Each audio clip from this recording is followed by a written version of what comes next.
लोग ट्रेडिंग करते करते कुछ मूलभूत बातों को भूल जाते हैं। उनमें से सबसे पहला आता है कि आप लॉस तो कर ही रहे हैं, लेकिन कुछ इंपॉर्टेंट बातों को आप लगातार शायद रात को याद रखते हैं पर भूल जाते हैं। आज मैं उन्हीं बातों को आपसे दोहराऊंगा ताकि आप उन सब चीज़ों को दिमाग में रख के जब ट्रेडिंग करने जाएंगे तो आपका लॉस नहीं होगा। सबसे पहला आता है, knowledge will not earn you money. आप कितने भी ऑप्शन ट्रेड के माहिर क्यों ना हो जाएंगे, जब तक आप चार्ट और अपने पीएनएल पे परफेक्ट नहीं हो जाते तब तक आपका ज्ञान किसी काम का नहीं है।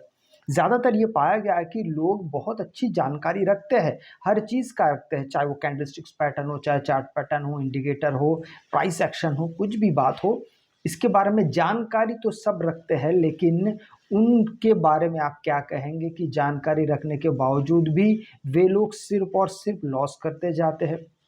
ऐसा क्यों होता है?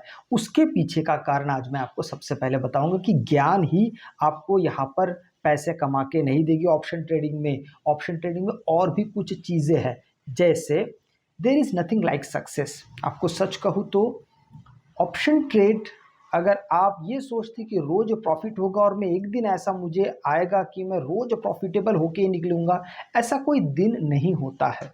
हाँ, ये होगा कि आपने 10 दिन 10 ट्रेड लिए, एक दिन में एक ही ट्रेड लिए, और 10 दिन के अंदर 8 दिन आपको फायदा हुआ, 7 दिन आपको फायदा हुआ, 6 दिन आपको फायदा हो, बाकी 3 4 दिन आप नुकसान में रहे।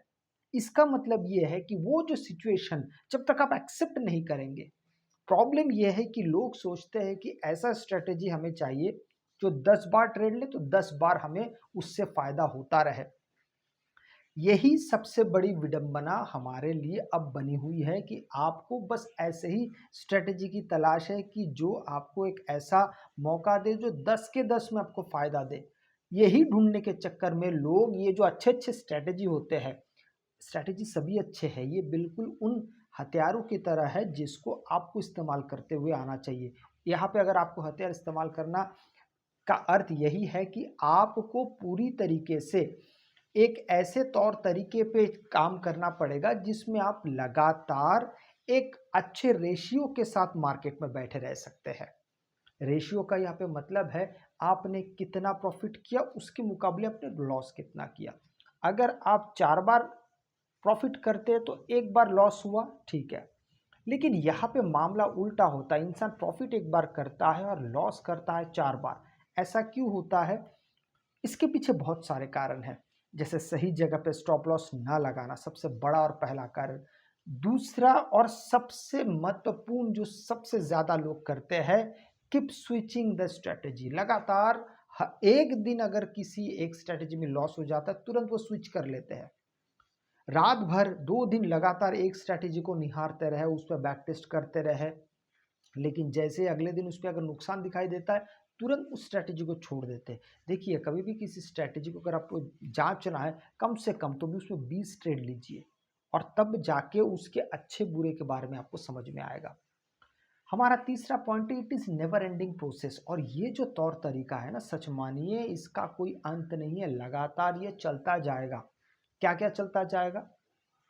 आपका स्ट्रैटेजीज को बदलना, जब तक आप एक मजबूत स्ट्रैटेजी पे नहीं पहुंचते, नंबर 1। नंबर 2, आप जो प्रॉफिट ले रहे हैं मार्केट से, जिस दिन आपको प्रॉफिट हो रहा है उस दिन आप और भी ट्रेड लेते हैं या नहीं, ये एक बात। जिस दिन आपको लॉस होता है ये आप लेते हैं या नहीं, ये दूसरी बात है। मतलब जिस दिन आपको प्रॉफिट हो रहा है तो बेहतर है उस दिन उस प्रॉफिट को लेके आप चले जाइए घर। लेकिन लोग यहाँ पर रुकते नहीं, वो पिछले दिन के लॉस रिकवरी के बारे में सोचने लगते हैं। कहने का मतलब है इन आदतों को आपको छोड़ना पड़ेगा, क्योंकि किसी एक स्ट्रैटेजी में अगर बने रहेंगे तो एक दिन बुरा होगा तो एक दिन अच्छा होगा। लेकिन लोग चाहते कि भाई दोनों दिन अच्छे हो, ये संभव नहीं है। और ये जो रिजल्ट है वो महीने के आखिर में निकलता है। इसलिए सबसे बेहतर है कि आप इन इन प्रोसेस के पीछे ना भागे कि एकदम फुल फ्लेजेड कुछ मुझे मिल जाएगा। हाँ, ऐसा ज़रूर मिलेगा कि आपके हाथ में एक दिन, ये मेरा विश्वास है, एक दिन एक ऐसा स्ट्रैटेजी आएगा जो आपको लगातार एक अच्छे नंबर से पास कराते जाएगा। इस बात की तो गारंटी दिया जा सकता है, लेकिन उसके लिए आपको आगे के जो पॉइंट्स है उनको समझना पड़ेगा, तभी जाके वो दिन आपको आएगा। जैसे चौथा point, you need to be strong. यहाँ पे स्ट्रांग का मतलब सबसे पहले मानसिकता से है कि भाई आपको मजबूत होना पड़ेगा। लेकिन ज़्यादातर देखा गया है कि जो लोग लॉस करते हैं सच में वो मानसिक रूप से स्ट्रांग होते हैं, क्योंकि ऑप्शन ट्रेड में आके पैसे को नुकसान पहुंचाना, पैसे बर्बाद करने में वो लोग बहुत ज़्यादा माहिर हो जाते हैं। उनको मालूम है लॉस तो भाई हम आज से नहीं कर रहे, हम कई सालों से सिर्फ लॉस ही करते हैं, तो हम अंदर से बहुत स्ट्रांग है। तो उस स्ट्रांग से कुछ फर्क नहीं पड़ने वाला। आपको स्ट्रांग अगर बनना है तो आपको आगे आने वाले समय में आप जो ट्रेडिंग करने वाले उसमें आप जितना नियम कानून के साथ चलेंगे उसी को आप अपने आप में स्ट्रांग मान के चलिएगा। जैसे पांचवा पॉइंट हमारा है, पांचवा पॉइंट क्या है, एवरी ट्रेडर इज यूनिक। हो सकता है कि आपका जो बुद्धिमत्ता है, आपकी जो भी सोच है वो दूसरे से नहीं मिलता होगा, लेकिन इसका मतलब ये नहीं कि आप उनसे कम है या आप वो आज सामने वाला व्यक्ति आपसे ज़्यादा है। नहीं, ऐसा नहीं है। हर एक ट्रेडर यूनिक होता है अपने विचारों से। जिसका जितना विचार शुद्ध और साफ, मैं एक बात मैं कहता हूँ कि खाना जितना सिंपल बनेगा खाना उतना ज़्यादा स्वादिष्ट भी होगा। उसी प्रकार से ट्रेडिंग जितना सिंपल फॉर्म में, सिंपल वे में किया जाएगा, ट्रेडिंग उतना ज़्यादा प्रखर और उतना ज़्यादा स्ट्रांग बनेगा। लेकिन लोग ज़्यादातर क्या करते हैं कि बस 4 वीडियो देखने के बाद एक ही ट्रेड में 4 इंडिकेटर लगा लेंगे, 4 इंडिकेटर लगा लेंगे, इससे भी मिलाएंगे, उससे भी मिलाएंगे, इससे भी तो इसलिए लोग इंडिकेटर का सहारा लेना गलत नहीं है, लेकिन बहुत ज़्यादा इंडिकेटर साथ में प्राइस एक्शन को भी मिला देंगे, ये भी करेंगे, चार्ट पैटर्न भी लगाएंगे, ट्रेंड लाइन भी लगाएंगे, इतने सारे चीज़ें जब आपके सामने आ जाता है ना तो फिर मन विचलित होना ये तो तय है। इसीलिए ज़्यादातर ट्रेडर को पाया गया है कि वो यूनिक तो है, हर एक ट्रेडर यूनिक है, लेकिन लास्ट में जाके सब लोग इसी एक मेल मिलाप में पहुंच जाते हैं कि सब लोग कंफ्यूज हो जाते हैं कि अब आगे करना क्या है, क्योंकि सारे चीज़ों को एक साथ उनको इस्तेमाल करना है। यही हमारा अगला पॉइंट है कि ट्रेडिंग इज एन एडिक्शन। जब आप एक बार ट्रेडिंग में पहुंच जाते हैं तब आप इससे पीछे नहीं जा पाते हैं। हाँ, ये ज़रूर कहूँगा कि एडिक्शन तो है, लेकिन किन लोगों के लिए और किन के लिए एडिक्शन नहीं है। देखिए, सच कहूँ तो जो मन से बहुत मजबूत है, जो लोग ये सोच सकते कि मैं अब मेरा नुकसान हो रहा है, मैं कुछ दिन ट्रेडिंग नहीं करूँगा, मैं वापस अपने प्रैक्टिस पे जाऊँगा और महीने भर बाद दोबारा जब पैसा आ जाएगा मैं फिर छोटे क्वांटिटी से मैं ट्राई करूँगा। ऐसे लोग, ऐसे जो लोग होते हैं जो इस प्रकार का सोच रखते हैं, वो एक दिन मिलियनर बनते हैं। वो इसलिए मिलियनर बनते हैं क्योंकि उनकी सोच बहुत पॉजिटिव और सटीक सही दिशा में है। लेकिन जो लोग सोचते हैं कि नहीं, मैं तो किसी भी हाल में मुझे ट्रेड करना है, चाहे मुझे पैसे उधारी लेना पड़े या कुछ भी करना पड़े, तो ऐसे लोगों के लिए ये एडिक्शन कहलाता है। इसीलिए आपको ये जो शब्द है इससे आपको बचना चाहिए, क्योंकि जितना आप इस शब्द से बचेंगे आपके लिए ज़्यादा वो बेहतर रहेगा। आगे आता है मनी मैनेजमेंट। सच कहे तो मनी मैनेजमेंट के ऊपर और कुछ भी नहीं होता, लेकिन मनी मैनेजमेंट भी आपको बहुत फ़ायदा नहीं दिला सकता है जब तक आप ट्रेडिंग में, या कहे तो आपकी स्ट्रैटेजी जब तक मजबूत नहीं होती। देखिए, स्टॉप लॉस और टारगेट यही आपके मनी मैनेजमेंट को मजबूत बनाता है। मैं आपको एक उदाहरण देता हूँ। आपने अगर यहाँ से ट्रेड लिया, आपका टारगेट यहाँ पे है, अगर आप इतना पूरा रुक जाते हैं आपको बहुत अच्छा पैसा मिलेगा।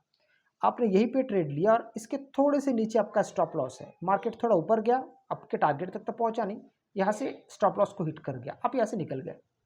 हो सकता है आपका यहाँ पे उदाहरण के तौर पे आपने यहाँ पे 500 रुपए लॉस किया, स्टॉप लॉस जो था, लेकिन जब आपके टारगेट पे हिट हुआ तो यहाँ पे आपको लगभग 2000 रुपये मिल गया। 2000 रुपये मिल गया, 1:4 अगर आपका चल रहा है तो ये है सटीक तरीका। ज़्यादातर लोग क्या करते हैं, इसका उल्टा करते हैं। कैसे? यहाँ से ट्रेड लिया, टारगेट यहाँ पे, मार्केट थोड़ा सा ऊपर गया है, यहीं पे मान लीजिए 2000 के जगह 300 दिखा रहा है, बस वो 300 लेके खुश हो जाता है, भाई मेरा इतना ज़्यादा नुकसान हुआ है, लेकिन मार्केट ये 300 लेके निकल जाएगा। अगले ट्रेड में थोड़ा सा ऊपर जाएगा, मार्केट एकदम से नीचे जाने लगता है, यहाँ पे उसका स्टॉप लॉस है। अब यहाँ से नीचे चला गया, फिर और नीचे जा रहा, फिर और, पर यहाँ पे वो निकल नहीं रहा है।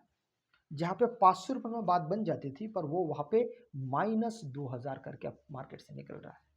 इसका मतलब ये है कि आपको मनी मैनेजमेंट समझने से भी पहले एक बात समझ लीजिए, मनी मैनेजमेंट लोगों की नज़र में बहुत इंपॉर्टेंट है, लेकिन मेरे नज़र में सबसे इंपॉर्टेंट है स्टॉप लॉस और टारगेट। मेरे ख्याल से यही सबसे जो 2 ज़रूरी चीज़ें हैं और इसी को ही लेके हमारा तो 9वां पॉइंट आता है, वो है साइकोलॉजी। साइकोलॉजी का मतलब है कि पूरा ओवरऑल आपका सोच विचार मार्केट में आप क्या लेके आते हैं, दिन के आखिरी में आप कौन सी जिद लेके मार्केट से बाहर होते हैं। कल मैं दिखा दूंगा मार्केट को मैं कितने पानी में हूँ, मुझे ये आता है वो आता है, ऐसे सोच के कोई बात नहीं, आज मेरा लॉस हुआ है, मैं कल और अध्ययन करके आऊँगा और मार्केट को और अच्छे नज़रों से देखने की कोशिश करूँगा, साफ-सुथरे चार्ट को देखने की कोशिश करूँगा, ओवर ट्रेडिंग नहीं करूँगा।